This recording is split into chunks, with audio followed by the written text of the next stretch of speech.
नमस्कार दोस्तों, आपका स्वागत है मेरे यूट्यूब चैनल पर। तो दोस्तों, आज की इस वीडियो में जैसे कि आप मेरे थंबनेल में देख रहे हैं कि सहारा इंडिया एजेंट्स को जान का खतरा।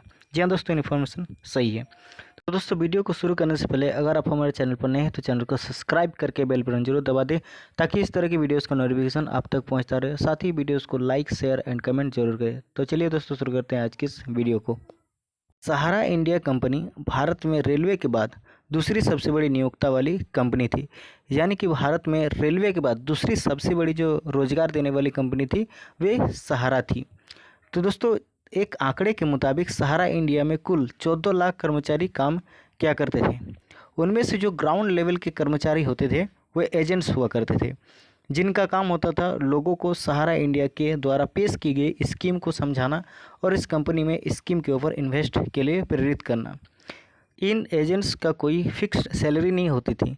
एजेंट्स को उनके वर्क परफॉर्मेंस के अकॉर्डिंग ही सैलरी और कमीशन मिला करती थी और उसी से उनका प्रमोशन भी डेवलप होता था।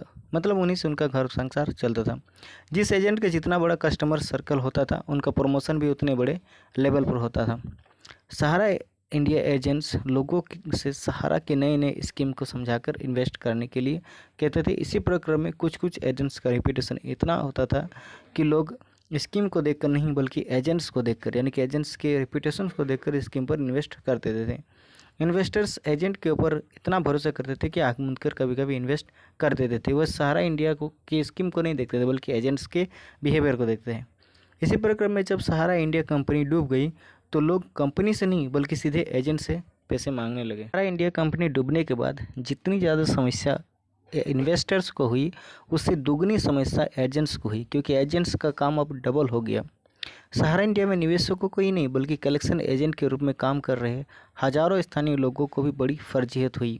बहुत से कलेक्शन एजेंट को अपनी पर्सनल प्रॉपर्टी, यानी कि अपनी पूरी संपत्ति, अपने घर की संपत्ति, दुकान, ज़मीन बेचकर पैसा रिटर्न कर अपनी जान बचानी पड़ी, क्योंकि एजेंट्स के माध्यम से पैसा जमा करवाने लोग सीधे तौर पर एजेंट्स के गिरेबान पर हाथ डाल रहे हैं और उसी से धमकी देकर पैसे वापस करने की बात कर रहे हैं।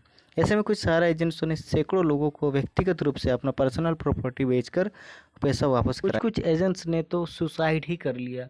आइए इस एजेंट की कहानी को देखते हैं।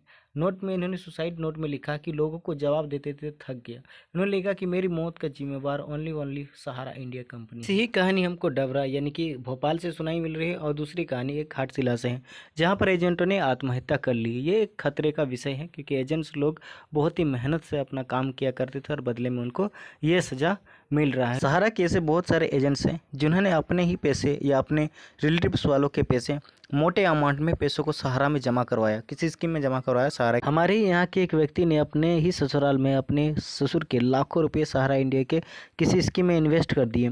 कुछ वर्षों तक तो ठीक था, लेकिन अभी जब कंपनी डूब गई है और वह व्यक्ति अपने ससुर के लाखों रुपये लौटा नहीं पा रहा तो उनका ससुराल जाने की बात तो छोड़ ही दीजिए, ससुर उनका दुश्मन बन गया सो अलग।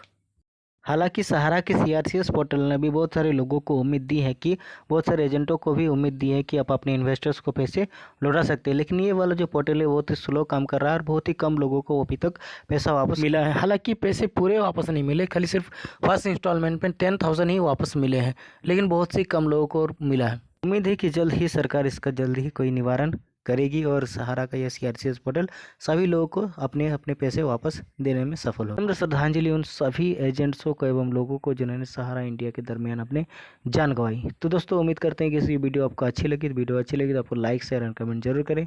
जय हिंद, जय भारत। मिलते हैं नेक्स्ट वीडियो में, तब तक के लिए थैंक यू।